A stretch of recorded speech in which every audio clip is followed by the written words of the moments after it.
Interesting. I love your browser history. I like that you're not hiding anything from me.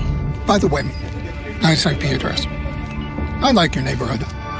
You are so special. This ad is just for you. I learned so many things from you. You are so generous. With your personal data. Switch on privacy, switch off trackers and viruses. Go to nordvpn.com. NordVPN. Safely be you. Welcome back to the Football Terrace. Hit like buttons. Make sure you are subscribing. It's going to be an action-packed full fan highlight show for you this evening. Arsenal 3, Monaco 0. Bukayo Saka on fire again tonight. But by the way, it could have been 7-8 or 9-0. City lose again, 2-0 to Juve, 22nd in the league. And Manchester City right now, they are a point away from the elimination positions. And up next, they play Paris Saint-Germain away from home, I believe. So there's loads to unpack, loads to go through, 2 games to break down as well. Of course, a shout out to our title sponsors, NordVPN. You shouldn't be on the internet without any protection. You should make sure that you're on the internet and everything you do is private. All your personal details, all your debit card information, and much, much more. But it's the geolocations is my favorite bit. It means I can get my apps wherever I am around the world. So when I was in Eastern Europe, I signed up to Satanta Sport. Now I'm back in the UK, $3.99 a month. All of my Premier League, Champions League, La Liga, Bundesliga football, my UFC, my F1, everything is on that app. It is so easy and quick to sign up to. Scan the QR code on the screen and get it done. And then go and check out Satanta Sport. You can see here, this is their website. It's very easy to go to. These are the available sports for you on that website as well. Lots of slap league is in there. Bit of tennis, hockey, if you like hockey. It's all available. But do it through the App Store or Google Play Store. Trust me, very easy to sign up to. Go and get that done at the end of the stream. You could do it now if you want, but I say wait. Scan it now, save it, and go back to it. I'm starting with Arsenal tonight. And by the way, if you're not part of our members group, you should join up. We had a great watch party for the game tonight. It was amazing. So big up to everybody that was there. And we'll share more of that a little bit later on. Look, it was an interesting night for Arsenal. And I'm going to start by saying this. I thought Arsenal played very well throughout the course of 90 minutes. There was a 15, 20-minute spell at the beginning of the second half where I thought Monaco really went for it. Arsenal, they broke Arsenal's rhythm a little bit. Arsenal weren't really creating opportunities and chances. And they had one big opportunity to get back into the game. Well, 2. They had a good header from a set piece. And then there was a poor pass out from the back from Saliba. The ball ends up at Mbolo, and he turns and shoots wide. But that doesn't tell the full story. Arsenal should have been 5-0 up in the first half. The first half, Arsenal were, and I wanted to mention that because it's the only period of the game where Arsenal were not imperious, because they really were very, very good indeed, Arsenal. They truly, truly were. Now, in the first half, the passing was great. They limited the opportunities to nothing of Monaco. It was a brilliant first half display in European football. The only element that would probably be leaving a sour taste in the mouth of any Arsenal fan around the world is the 2 sitters, especially the first one from Gabriel Jesus. He should be burying the first one. The second one is a good save, but I still think he should be doing better. You then had the opportunity for Martinelli. He was played through by Odegaard. Again, I think he should be hitting the target and forcing a save. And then Odegaard himself goes clean through on goal. What looks like it's going to be a simple tap-in. Not tap-in, one-on-one. Simply place it, tap it past the goalkeeper and score. And he puts it wide. And the one thing that was going through my mind is, could Arsenal come to regret the dominance, the opportunities, but not taking them? That second half period then ensued. And they almost did. You watched Arsenal and thought, you've got to be more clinical in Europe when it comes to those knockout stages. Some slightly better teams. Having said that, Monaco have been very good in the Champions League this year. Look at their position. That could bite you in the backside. But There's one player tonight that did have the clinical edge. There was that player tonight that if those other opportunities had fallen to him, it could have been 4, 5, 6, and 7. And that was Bukayo Saka. This man's record in the Champions League for Arsenal is amazing. At home, now he's had 7 home games in his Champions League career. Very much a fledgling. 10 goal contributions in those 7 home games for Bukayo Saka. The first goal, Odegaard plays the ball out. Wonderful football from young Skelly.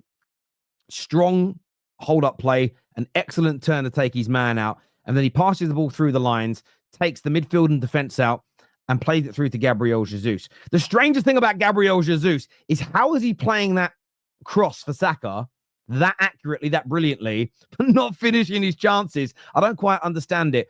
The pass then from Jesus was amazing, and Saka, right place, right time. He attacks that far post from the perspective of where the ball was, gets there before the defender.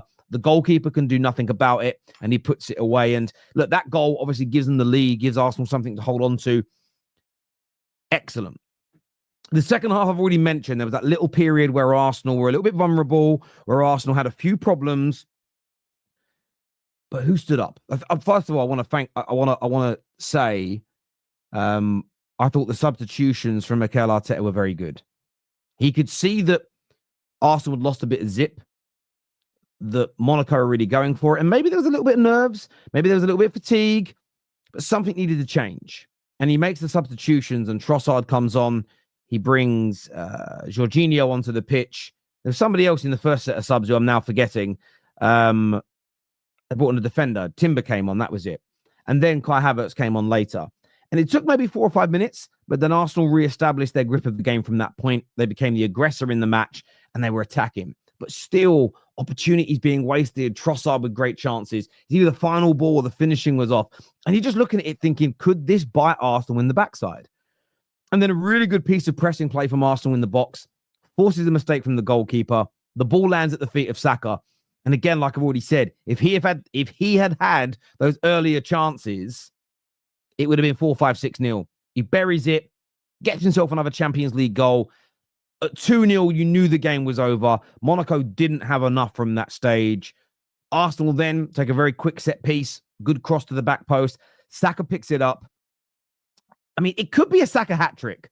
I'm not sure yet. I didn't see that it touched Havertz. I couldn't see it.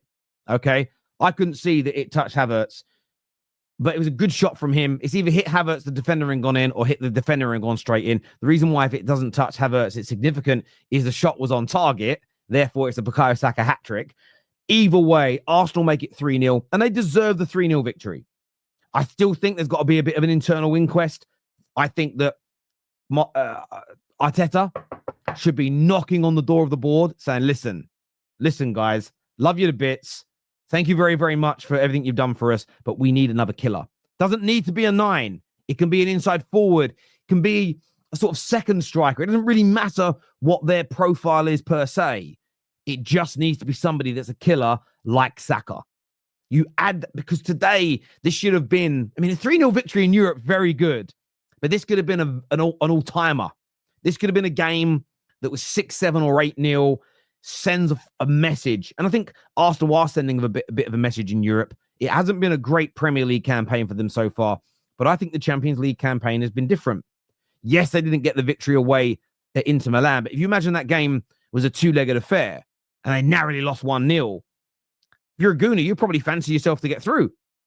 Yes, they had that home game that was a bit stinky at the beginning of the campaign, but they played very well against PSG, very well tonight. They smashed up Sporting Lisbon away from home.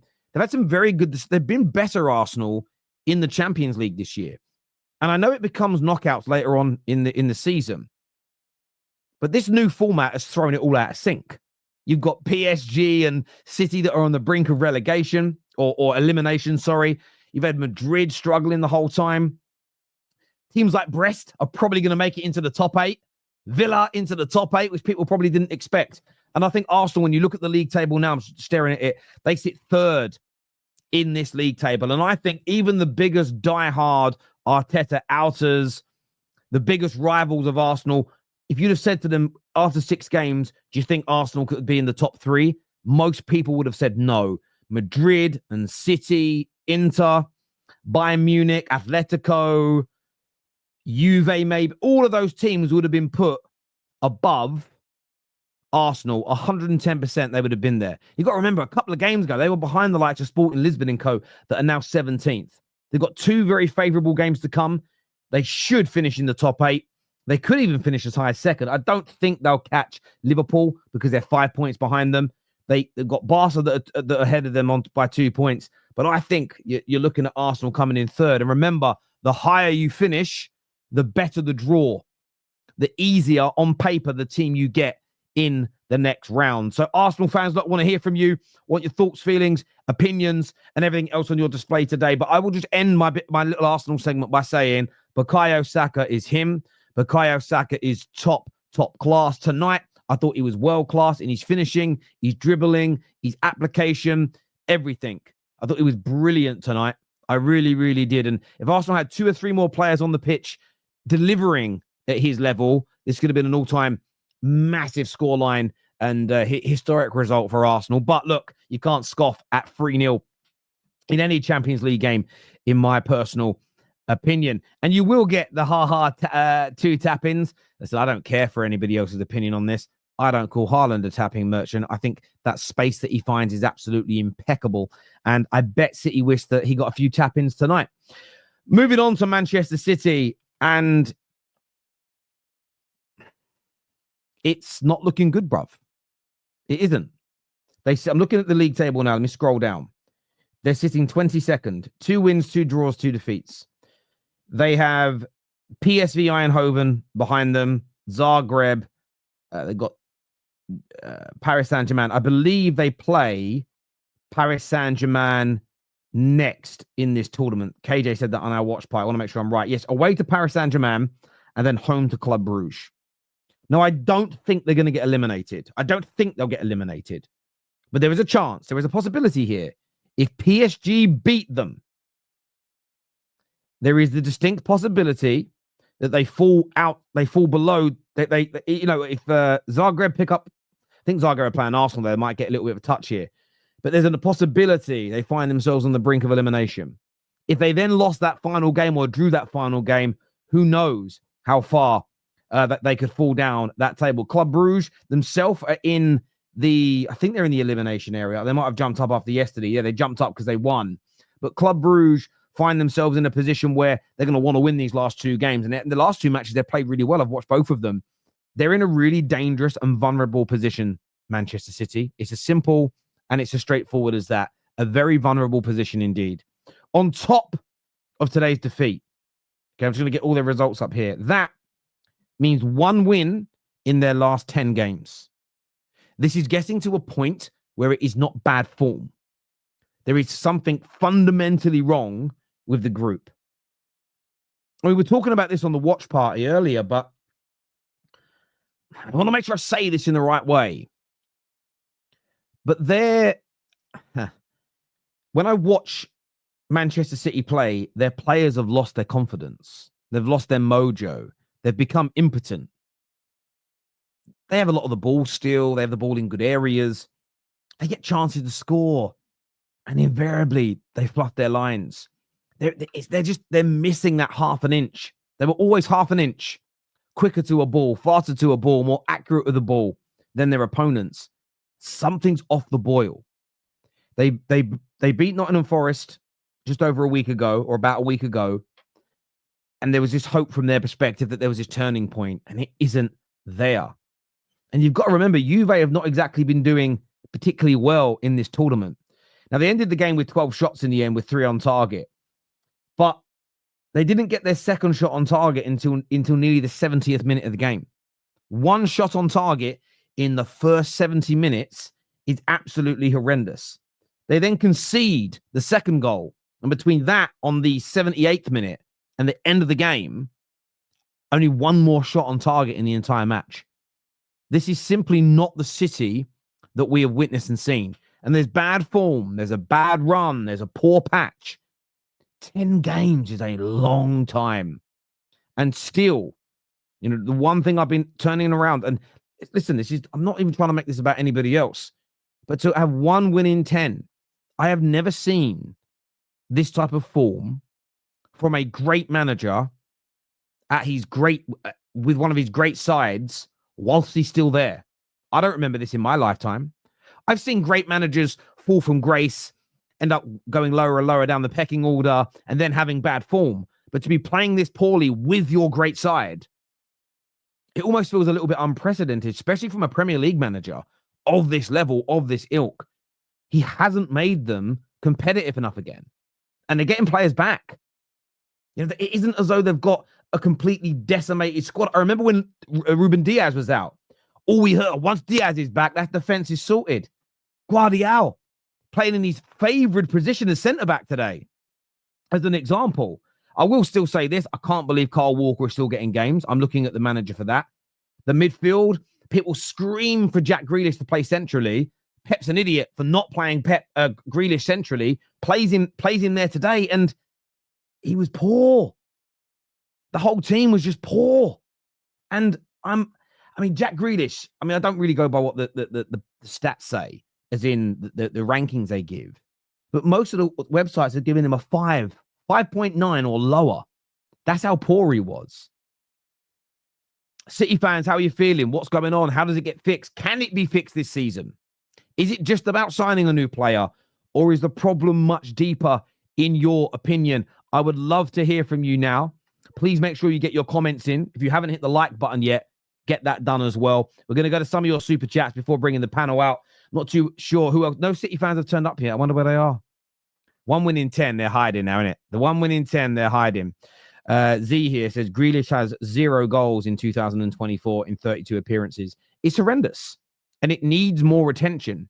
It needs the same scrutiny that other players at other clubs get. Because you know, if Saka, imagine Saka did that. Imagine Palmer did that. Can you imagine Rashford did that? The attention would be unbearable. But Jack Grealish gets a free pass. Even in the worst run of form in the history of Premier League champions. Maybe even in the history of English League champions. I'd have to go and research that. But there's never been a run of form like this by a Premier League team. There hadn't been a run of form like this after 7 games, let alone fucking 10. But yet, 0 attention. It's a shambles. The media are a shambles. They really, really are a shambles. And that's why I used to call him Luke Chadwick. People thought I was being a little jokey with it, but I did say it then, and I stand by it. I didn't feel that he was this integral part to their team. I really didn't. Hamza, hold that, you big club wannabe. Saka better than Palmer and Foden. How much longer will City's board tolerate this, Terry? Look, I don't think he's at risk of being sacked at any particular at this particular moment, my friend. I don't think he is. However, I did ask this question of Lewis last week. I did say, like, how long can this go on? And he sort of didn't want to answer. And I get why he didn't want to answer. It was a little bit of a tongue-in-cheek question. But I don't know. What if they have one more win in the next 10 games? You get to a point where it stops being bad form. It stops being an injury or two. And maybe just the player and the manager have gone, it's not even about being bad. It's just, I've had enough of you. You've had enough of me. We're done. Relationships get like that. Jobs get like that in the normal world. Maybe. And I don't want to say that yet because I still think Pep's so brilliant. He's been so amazing. That's maybe a little bit premature. This weekend's going to be interesting. Listen, if Man United go to the Etihad and get something with the form we're in, the mess that we've been in, lo and behold, if we went there and won, maybe that could be the start of a real major turning point. But I don't think he's close to being sacked or anything like that at this particular juncture. But there are questions to be asked here. Thank you, Luke, for asking everybody to hit the like button. 8,000 people tuning in. I'll be blunt, we are nowhere near enough likes. So get the like button, smash my people right now. Let's get this up to at least 3,000 likes while we're live on the air, please. Rice has to be the 6. Apparently, he can't pass. Listen, Rice was very good tonight. I thought Rice was very, very good tonight. I was impressed with him. I think overall, if Arsenal could have taken their Champions League form this season, by and large, it's only been 6 games, into the Prem, they'd be much closer to Liverpool. I thought he was very, very good tonight. And by the way, let's be really, really fair. I watched 2 or 3 other YouTube channels today. I saw the comments earlier when we were talking about I got laughed at for saying that that I thought Arsenal would smash up Monaco tonight. I got laughed at, and they went and did it. A lot of people predicted an Arsenal defeat tonight, or at least they would sort of drop points in that regard. So a lot of people holding some humble pie. Samuel here, hope you're well. He says, Terry Flewers, Arsenal park the bus, stop defending Arsenal. I don't think Arsenal parked the bus today. What do you mean? I don't call that parking the bus.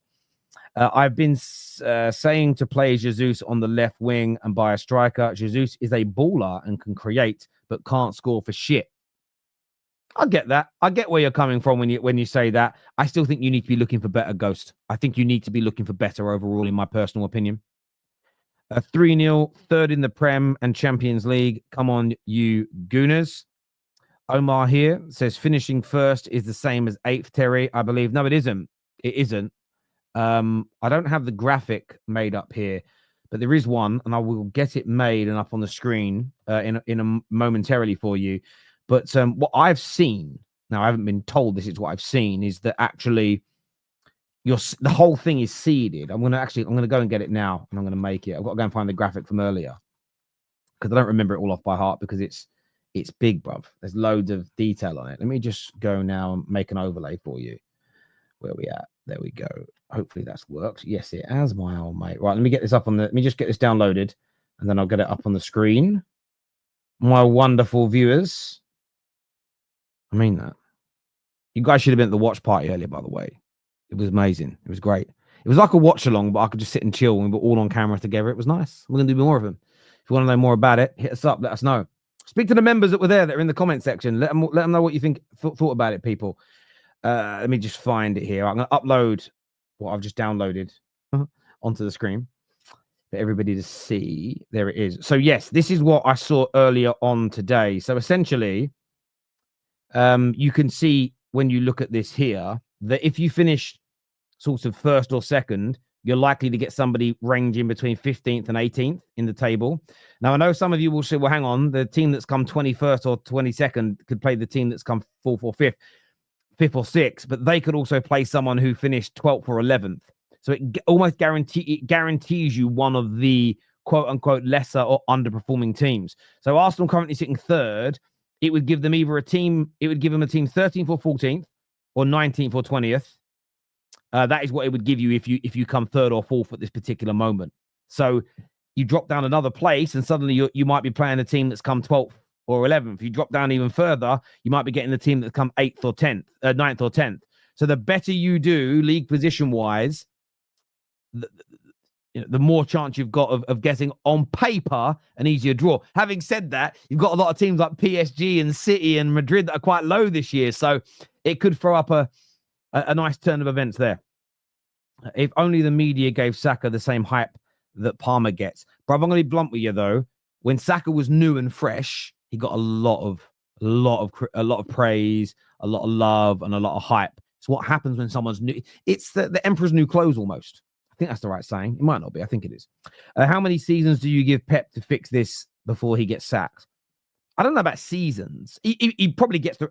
It depends. If he only wins 1 in 10 between now and the end of the season, he might be sacked. I don't think that's a crazy thing to say. If he plays another 30 games this season and only wins 3 more games, right, across all comps, well, he probably can't even play that many matches. If he plays 25 more games and wins 2 of them, he might lose his job. But I think he'll pick the form up. If he has another season where they're awful, like they've been in this last 10 to 15 matches, he'll probably resign before getting sacked. Thank you, Mama Flossie, for your membership. And Mama Flossie joined us on the watch party earlier on today. So thank you. Terry Ferran Torres. Wow, poor City. I didn't watch that game. I'm going to watch the highlights later. I assume he did well. For you to be saying that. Ref was good today in the Arsenal game. Let it flow. He did. And he probably, he could have sent off Martinelli, to be fair, but he didn't. It was very well refereed, indeed. Imagine I put 10 games City with just 1 win. I mean, if you put a bet on of those 10 games as an accumulator and said only 1 would be a victory, I don't know. You probably would have got 10 to 20,000 to 1. They would have given you a huge amount of odds on that. Gargantuan odds. Pep was ready to leave at the end of the season, and he might know something, and we are set to at Sierra to play out. It's my birthday. Happy birthday, Tony, first of all. Many happy returns to you, my friend. What I would say to this claim is this, and I want to word it correctly. I don't think it's anything to do with the trial or anything along those lines. What makes more logical sense is that him and the group of players potentially have just gone, we've had enough. Not in a horrible way, not in a disrespectful way, but maybe they're all just a little bored, a little bit jaded, a little bit tired. So maybe he does get to the end of the season and he has a conversation and says, guys, I know I committed to the extra 2 years, but I can't do it. That for me is more plausible than he's got secret insider information about the trial and he knows what's going on.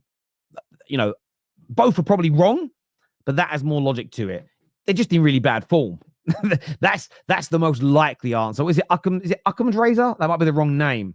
Arkham or Occam's razor. The simple, most basic solution is normally the answer, if that makes sense, or so something along those lines. I probably butchered that saying, but you know what I mean.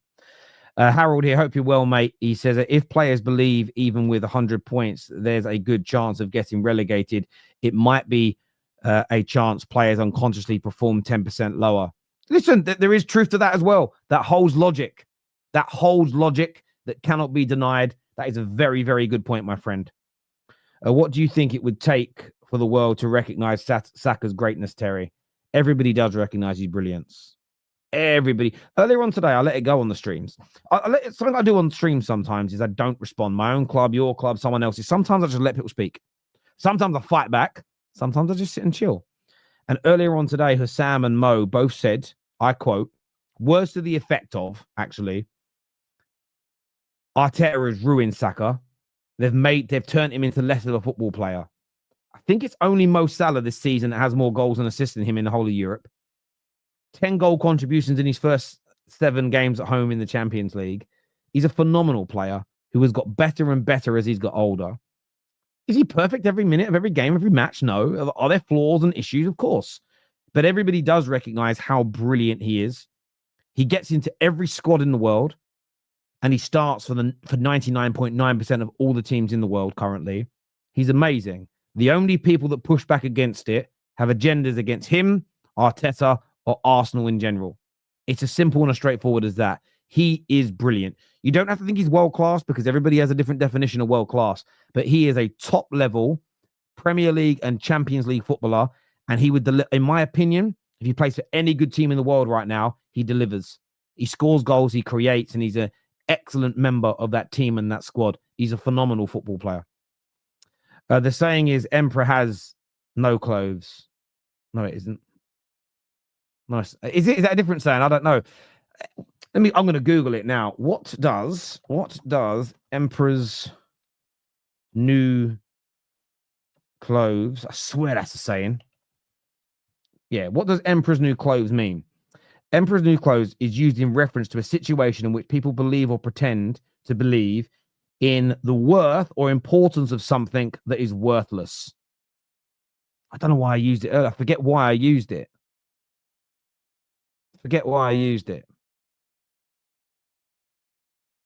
But yeah, but Emperor has no clothes. Is that a saying? Let's have a little. Emperor has.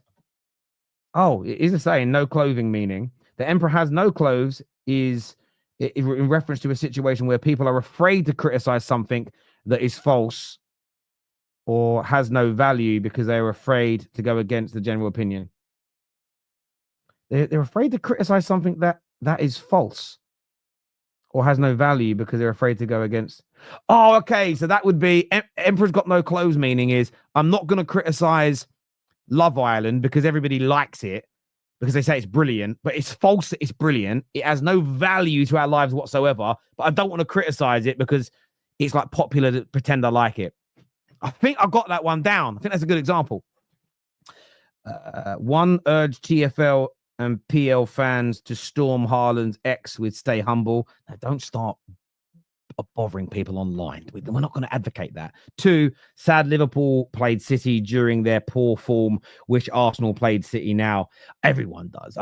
Chelsea probably wish they do as well. Chelsea might be 1 point off top Everyone wishes they were playing them right now, my friend. Everybody in the world wishes, barring me. I still don't have the confidence. I wish I did. I don't have it.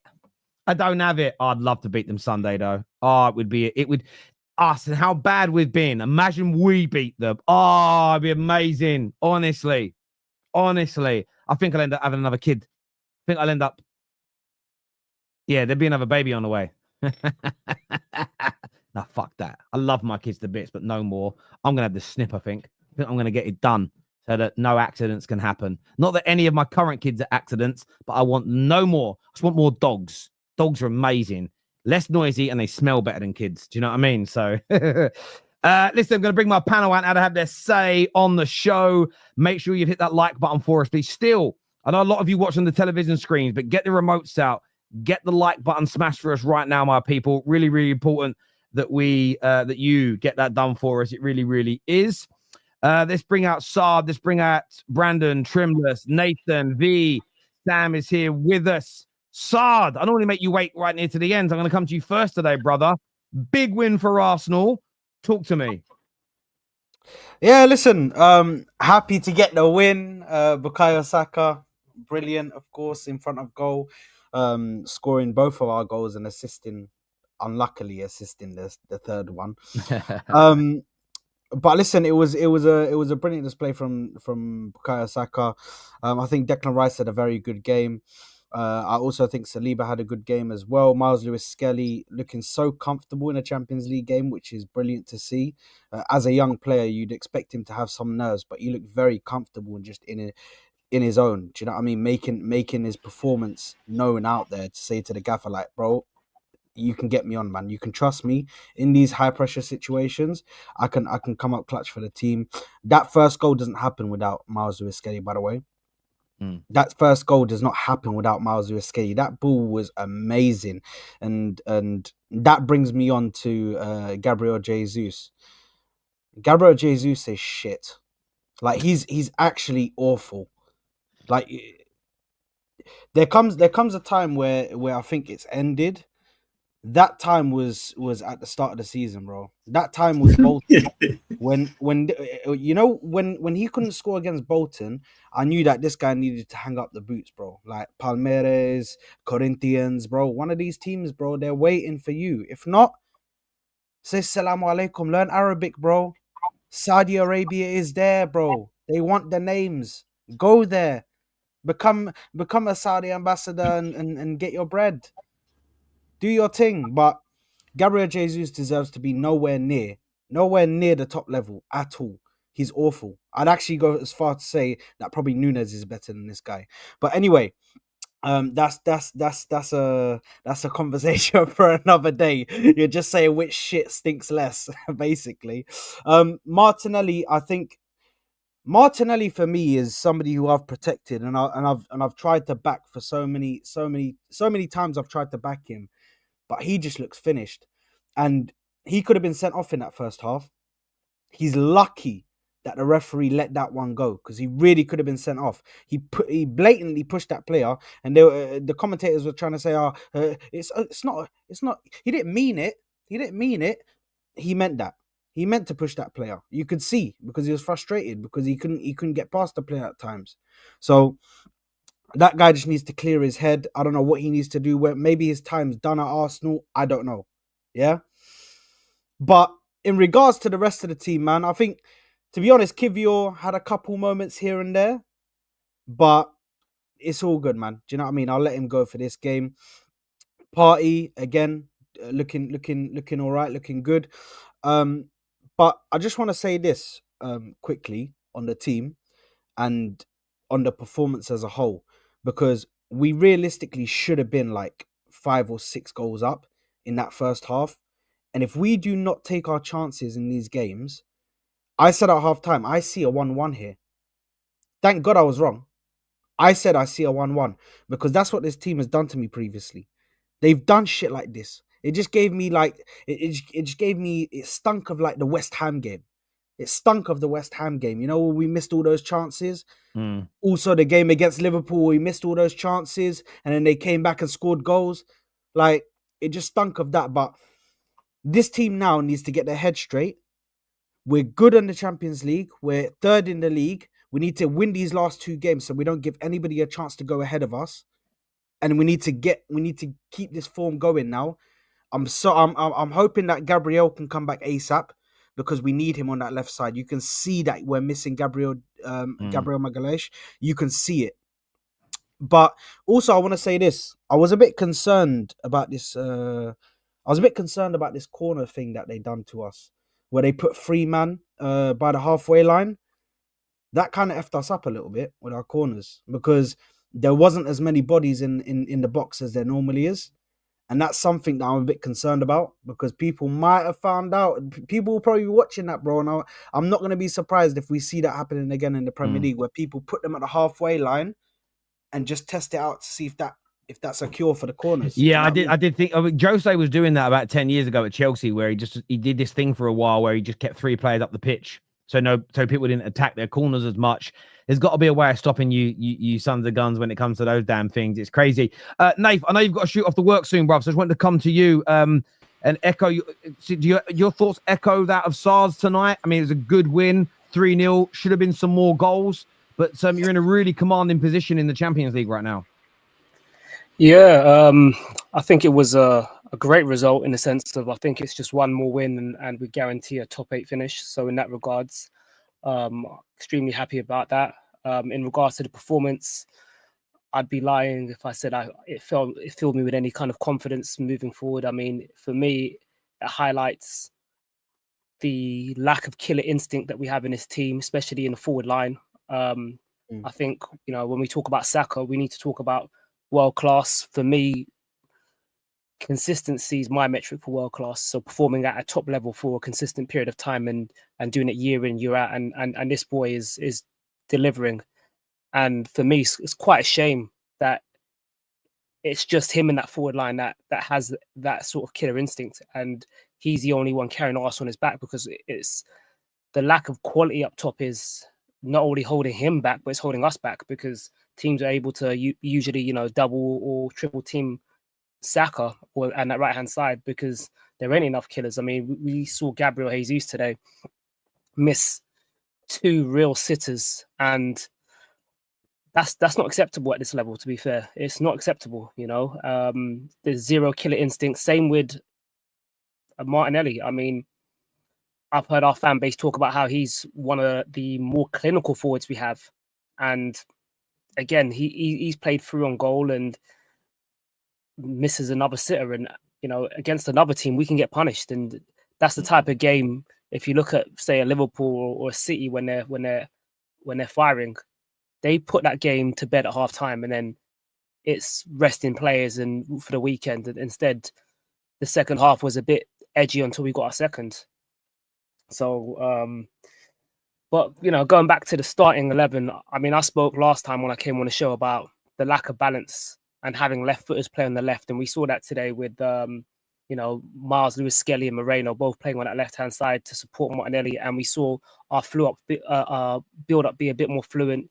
Moreno was overlapping and underlapping and supporting, Martinelli. And that just gave us another, dynamic aspect to our play, and it kind of stretched the pitch. We weren't all, coming into central zones. That's a great point, Nath. I think I understand from an Arsenal point of view that lack of clinical edge leaves a bit of a sour taste in the mouth when it's your team.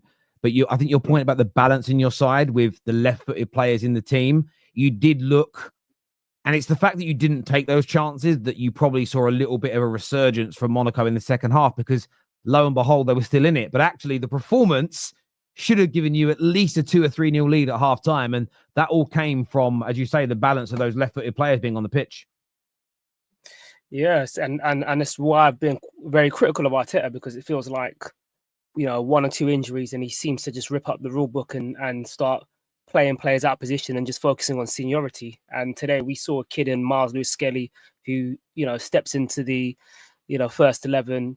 I think he's our youngest Champions League player youngest player to start in the Champions League. And he didn't look out of place. He looked composed.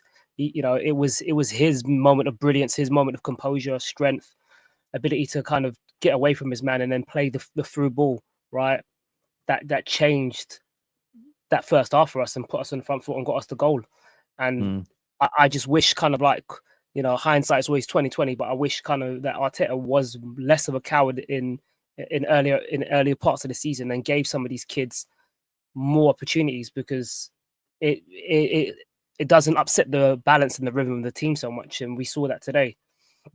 But all in all, just to kind of, sum it up, I do think, it's positive standing. Obviously, we don't want to be moving into, into a position in the Champions League where we've got to play extra games.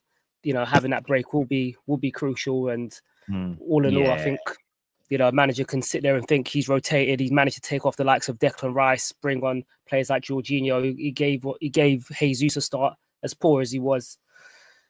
He still, gave Havertz a little bit of a rest. But yeah, all in all, solid result. And, we move forward onto the weekend. And yeah.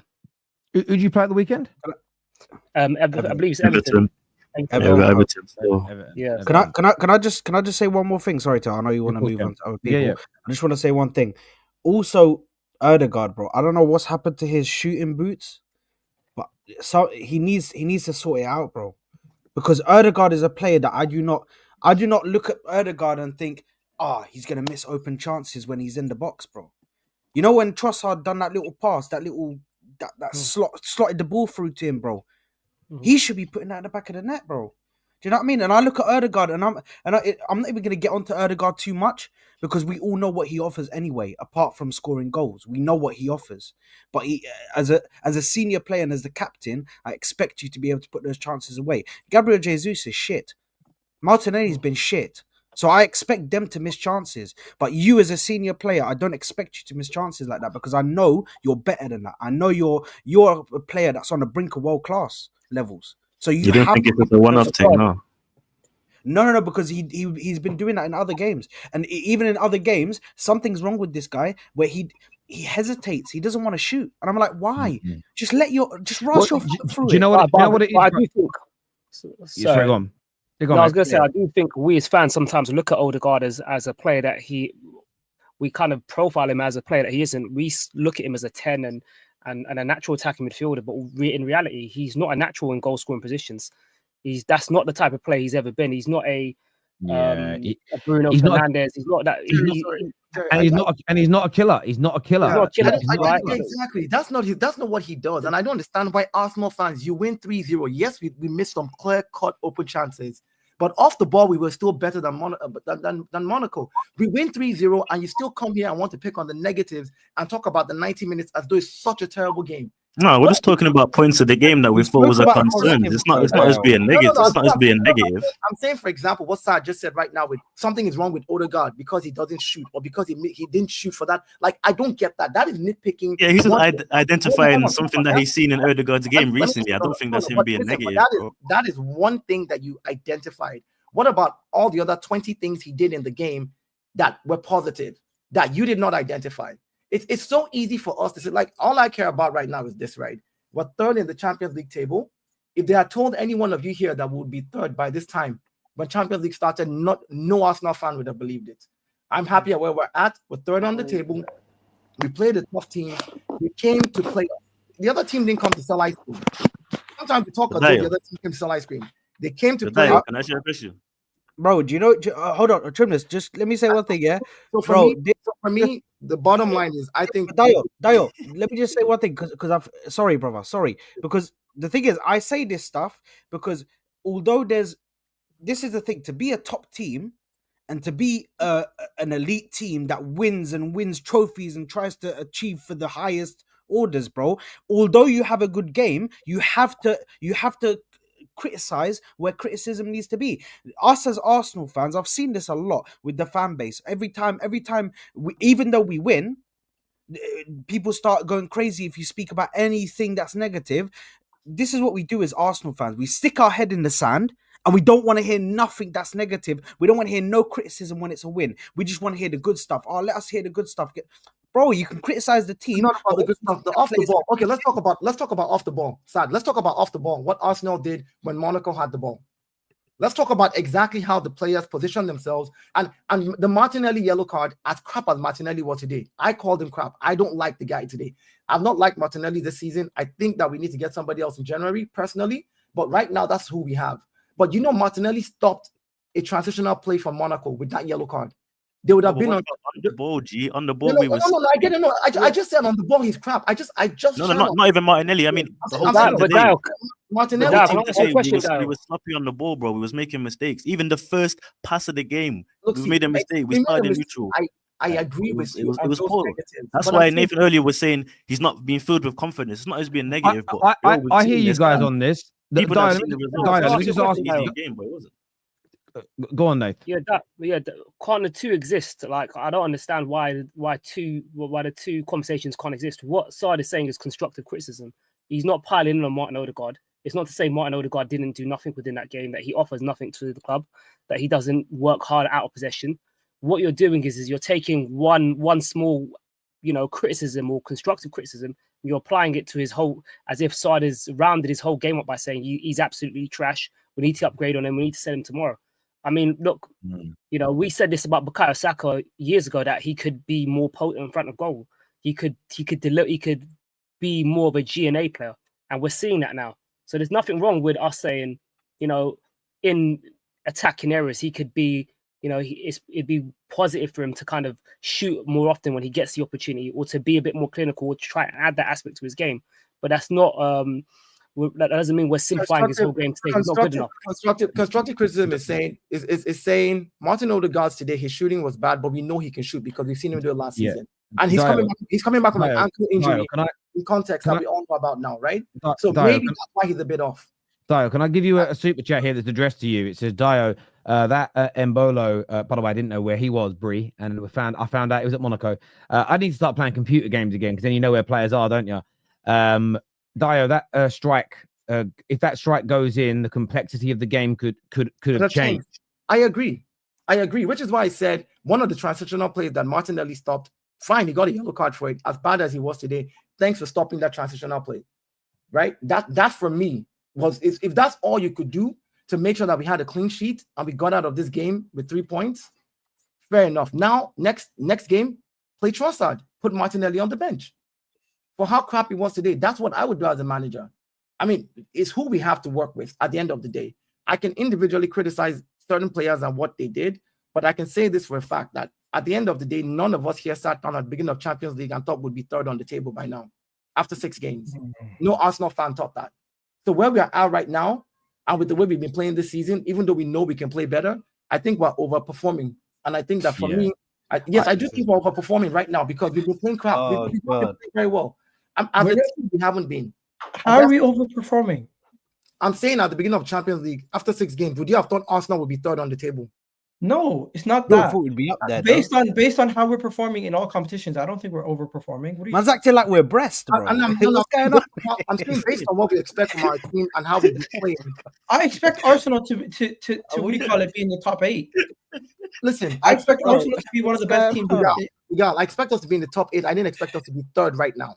Don't get the what I'm saying again. Hear what I said. I was specific about the position of our at. I said third. It's not just top 8. Yes, I expected us to be in top 8, but at third, none of us expected it. So we're not going to sit here.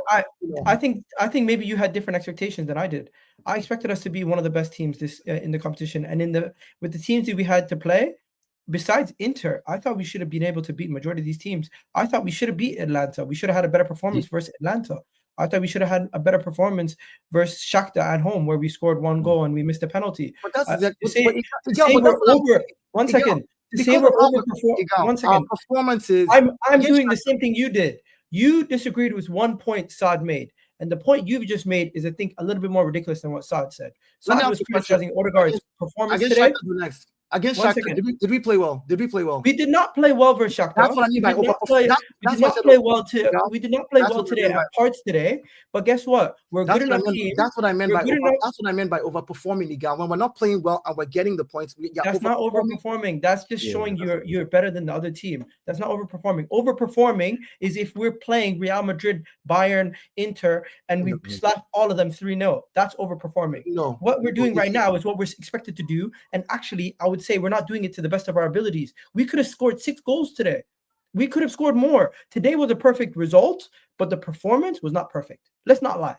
Let's not lie. The performance was not what we expected. We were expecting to have Jesus score a brace with those 2 clear chances on goal. We're expecting Martinelli to chip in with a goal with the opportunities that he was getting. We're expecting Martin Odegaard with the amount of opportunities he had to score today. He could have chipped in with a goal also. And Bukayo Saka does what Bukayo Saka does. The guy's world class. I don't want to hear from people talking shit about him not being world class. You guys just trying to gaslight us every day. But overall, I disagree with you. We did not play to our best of abilities, but we still won the game 3-0. I'm very confident going forward. Let me say this to you. You expected Gabriel Jesus to score a brace. Gabriel Jesus had one-on-ones. Hold on. He had 2 one-on-ones. Here's my point again. A guy who hasn't scored in 31 games. Deo, if you have 2 one-on-ones, guys, I think you're both missing each other slightly. Yeah, I think hang on. I think Dio's right that nobody expected a brace from Gabriel before the game, right? Before the game, you're not expecting that is what he means, right? And you're saying again, but when you watch the game in real time, you're like, he still should have scored those chances. Listen, I wouldn't use the phrase probably Arsenal overperformed in the Champions League. However, the position you're in third, if you Arsenal fans on here would have predicted that when the draw, well, not the draw, but when it started, most people would have said no chance, and they easily would have put 5 or 6 more teams above you. So positionally, absolutely, I think you guys have achieved or maybe overachieved the number of people's expectations on that. We've got a lot more to go through here because obviously we've got to speak City as well. I want to do some of these super chats as well because if we don't do them now, they're not going to make sense. We do them later. Then I'm going to go to Hamza because we've got to speak Man City as well. We're going to keep talking Arsenal also. This here says, don't read too much into the table. We are third, but same points with the team in 8th. Goal difference is going to be crucial. It's also a really, really good point as well, my friend. Really, really good point.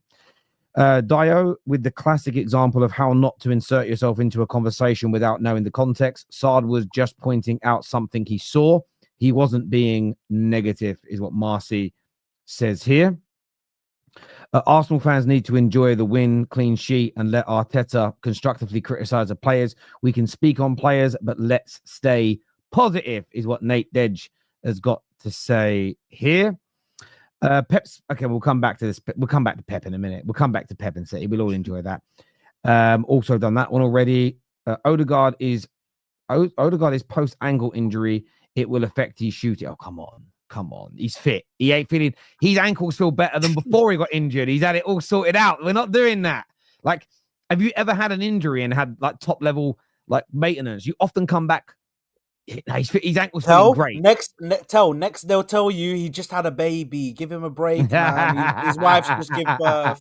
Bro, what's he doing here, man? No, I'm not doing that one. I want to thank everyone who's joined membership wise tonight as well. We are going to come back to Arsenal, so stay with us. But Hamza, 1 win in 10, brother. 1 win in 10. And I want to point out a stat. And if you don't speak about this player today, I am banning you from the terrace for a month. Jack Grealish. 1 goal in 12 months. But worse than that, this man has 1 goal and 4 assists in his entire Champions League history. Speak to me about the performance, and I want to hear about Jack Grealish play centrally today. And that man dropped the stinker of all stinkers. Talk to us, Hamza. I've never been here in my life, like for many years. I don't know, man. Like 1 in 10 is mad, man. I don't know. 1 in 10 is something even no one could have predicted, man. There's no one. This is beyond pain, man. Like beyond pain. Like every 3 days you just, I swear it's painful.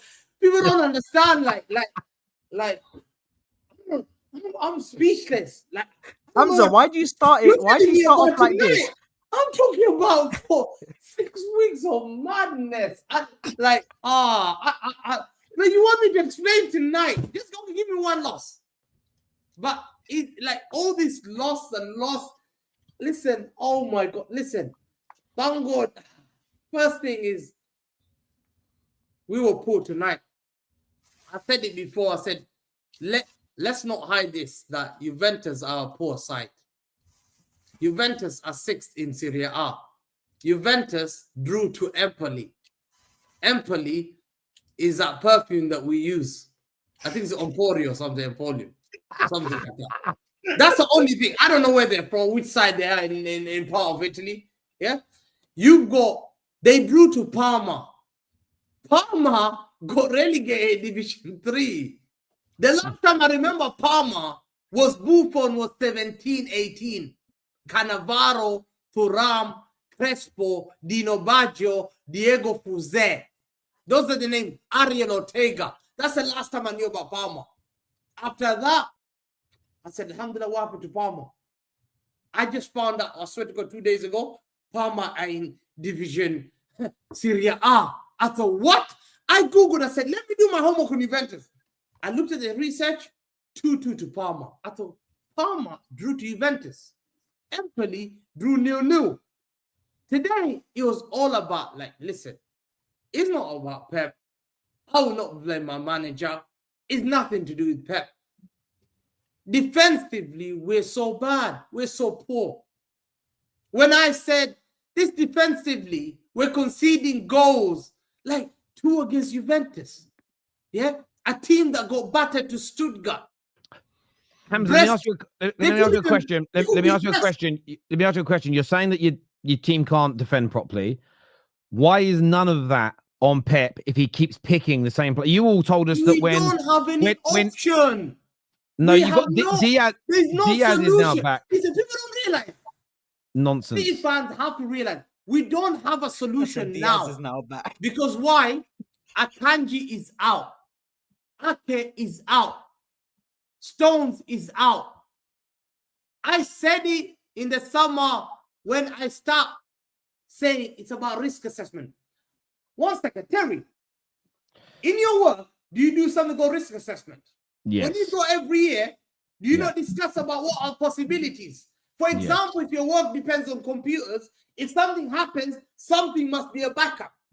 The problem is this though. The problem with your analogy is this, right?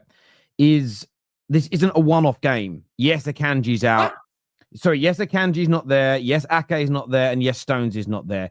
But two or three games ago, some of those players were available, and you were still leaking. The thing is, you haven't just been bad in these last 10 games. You've actually performed poorly in your last 15 matches, even in games that you were winning. And you haven't had all those players out for the entirety of that time, because when you first started playing poorly, it was solely blamed on not having Rodri available. But what we've all been talking about since, and slowly but surely more and more City fans, big up LB and Nobbins, the first two to really admit this out there. You've got attackers who are awful in terms of their output. I mean, Jack Grealish, 1 goal in like 3 or 4 years in the Champions League. Shocker tonight, been shocking all season when he's played. You know, you've got Savio, doesn't score. What's his name? Doku. He actually played a really good ball across 6-yard box today, which no one ran in for. But typically, very little output, no goals. Haaland, for such a prolific goal scorer, the last 10 games or so, his output has been poor. You've got defenders who, without a really good structure around them, because you guys are lacking confidence, look all over the place. You've got Guardiola out there today, who you guys have described as world class. You told us when Diaz was coming back, everything will be fixed because he orchestrates your backline. The problem is to put no blame on Pep and just to say we've got 2 or 3 injuries is crazy. Arsenal tonight played a team in Monaco in much better Champions League form. We'd all agree they've been in much better Champions League form. Arsenal had 3 or 4 of their defenders out, who you City fans would have said are not as good as your defenders that are out. Anyway, they've got Kivior playing and a kid, and they kept a clean sheet. So I'm not buying this nonsense. When you say there's no solutions, how is a manager of Arteta's level versus Pep, with a squad that we've all said, because didn't we all say at the beginning of the season, Arsenal haven't done enough to strengthen their squad, with a squad not as strong as City's, with a manager not as good as City? How comes Arteta has been able to find a solution tonight in isolation, but you say Pep cannot find a solution? We don't have the right players. You've got one of the best academies out there. That's bullshit, Hamza. It's bullshit. You should be ashamed of yourself bringing Arteta's name with Pep's name. Like, you should be ashamed.